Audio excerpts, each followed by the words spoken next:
ನಮಸ್ಕಾರ. ಎಲ್ಲರೂ ಹೇಗಿದ್ದೀರಾ? ಎಲ್ಲರೂ ಚೆನ್ನಾಗಿದ್ದೀರಾ ಅಂತ ಭಾವಿಸ್ತೀನಿ. ನಾನು ಶೀಲಾ ವೀರಭದ್ರಪ್ಪ ಕನ್ನಡ ವ್ಲಾಗ್ಸ್ ಯೂಟ್ಯೂಬ್ ಚಾನಲ್ಗೆ ಸ್ವಾಗತ. ಇವತ್ತು ನಾನು ಬೆಂಡೆಕಾಯಿಂದ ಮಜ್ಜಿಗೆ ಬೆರೆಸಿ ಬೆಂಡೆಕಾಯಿ ಮಜ್ಜಿಗೆ ಮಾಡೋದು ಹೇಗಂತ ತೋರಿಸ್ತೀನಿ. ಒಂದು ಸ್ವಲ್ಪ ಕೊತ್ತಂಬರಿ ಕಾಳು ಅಂದರೆ ಒಂದು ಮುಕ್ಕಾಲು ಬಟ್ಲು, ಒಂದು ಬಟ್ಲು ಮಂಡಕ್ಕಿ ಮತ್ತು ಒಂದು ಬಟ್ಲು ಕಡಲೆಬೇಳೆ, ಒಂದು 3ರಿಂದ 4 ಟೀ ಸ್ಪೂನು ಮೆಂತ್ಯಕಾಳು, ಸ್ವಲ್ಪ ಗಟ್ಟಿ ಮಜ್ಜಿಗೆ ಮತ್ತು ಉಪ್ಪು, ರುಚಿಗೆ ತಕ್ಕಷ್ಟು ಉಪ್ಪು. ಇಲ್ಲಿ ನಾನು 1 kg ಬೆಂಡೆಕಾಯಿ ತೊಗೊಂಡಿದ್ದೀನಿ, ತೊಳೆದು ಒರೆಸಿ ರೆಡಿ ಮಾಡಿ ಇಟ್ಕೊಂಡಿದ್ದೀನಿ.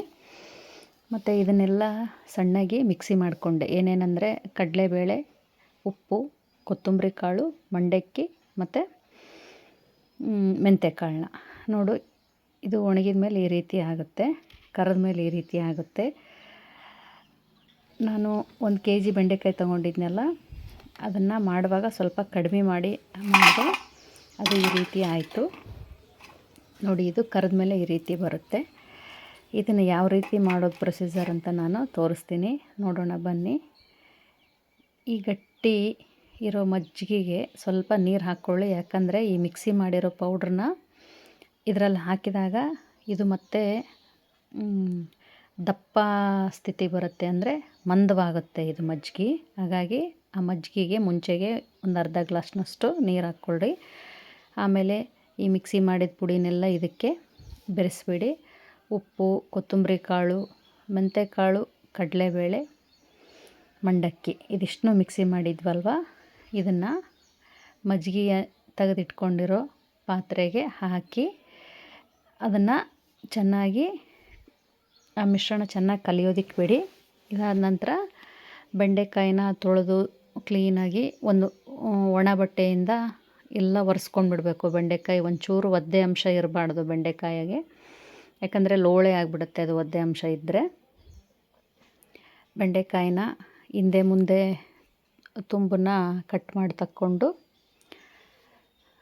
1ರಲ್ಲಿ 2 ಭಾಗ ಮಾಡಿದ್ದೀನಿ ನಾನು. ನಿಮಗೆ ಬೇಕು ಅಂದರೆ ಒಂದೊಂದು ದೊಡ್ಡದಾಗಿ ಬೇಕು ಅಂದರೆ ದೊಡ್ಡದಾಗಿ ಕಟ್ ಮಾಡಿ ಹಾಕ್ಕೋಬೋದು. ನಾನಿಲ್ಲಿ 1ರಲ್ಲಿ 2 ಭಾಗ ಮಾಡಿ ಮಧ್ಯದಲ್ಲಿ ಸೀಳ್ತಾ ಇದ್ದೀನಿ.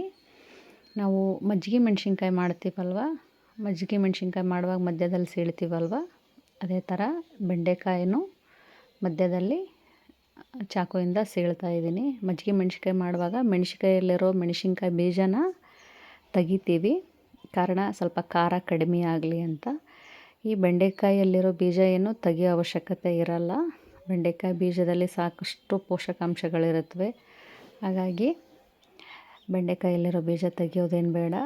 ನಾನು ಒಂದು ತಟ್ಟೆ ತುಂಬ ಆಗೋವಷ್ಟು ಬೆಂಡೆಕಾಯಿನ ಕಟ್ ಮಾಡಿ ಮಧ್ಯದಲ್ಲಿ ಸೀಳಿ, ನಂತರ ಅಷ್ಟೊತ್ತಿಗೆ ಈ ಮಜ್ಜಿಗೆಯಲ್ಲಿ ನಾನು ಪೌಡ್ರ್ ಮಾಡಿ ಇಟ್ಟಿದ್ನೆಲ್ಲ ಅದೆಲ್ಲ ಮಜ್ಜಿಗೆ ಹೀರ್ಕೊಂಡಿತ್ತು. ನಂತರ ಹೆಚ್ಚಿರೋಂತಹ ಬೆಂಡೆಕಾಯಿನ ಈ ಮಜ್ಜಿಗೆಯಲ್ಲಿ ಚೆನ್ನಾಗಿ ಬೆರೆಸ್ತಾ ಇದ್ದೀನಿ ಸೌಟಿಂದ. ನಾನು ಸ್ವಲ್ಪ ಬೆಂಡೆಕಾಯಿನ ತೆಗೆದಿಟ್ಕೊಂಡೆ, ಎಲ್ಲ ಬೆಂಡೆಕಾಯಿನೂ ಮಾಡಲಿಲ್ಲ 1 kgಯಲ್ಲಿರೋ ಬೆಂಡೆಕಾಯಿನ, ಕಾರಣ ಮಧ್ಯಾಹ್ನ ಊಟಕ್ಕೆ ನಾನು ಆ ಬೆಂಡೆಕಾಯಿನ ಸಾರು ಮಾಡೋಬೇಕಾಗಿತ್ತು, ಅದಕ್ಕಾಗಿ ಸ್ವಲ್ಪ ಉಳಿಸ್ಕೊಂಡಿದ್ದೆ. ಈ ರೀತಿ ಆಯಿತು ನೋಡಿ.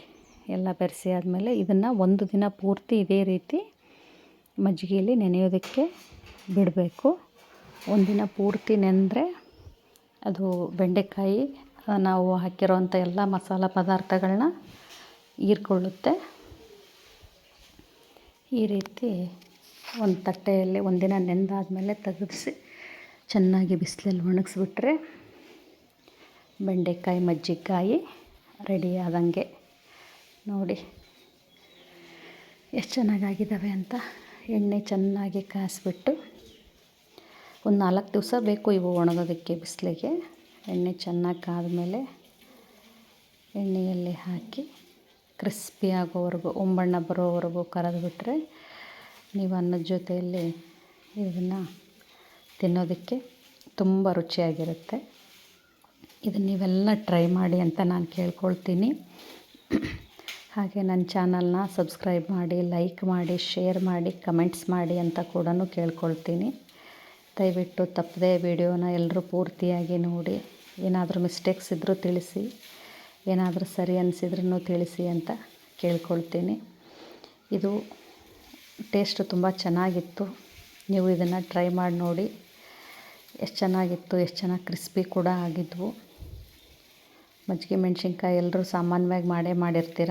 ಈ ಥರ ಬೆಂಡೆಕಾಯಿಂದ ಮಾಡೋದು ಕಡಿಮೆ. ಹಾಗಾಗಿ ನೀವೆಲ್ಲ ಮಾಡ್ಕೊಳ್ಳಿ ಅಂತ ಕೇಳ್ತೀನಿ. ಥ್ಯಾಂಕ್ ಯು ಎಲ್ರಿಗೂ. ಮತ್ತೆ ಸಿಗೋಣ.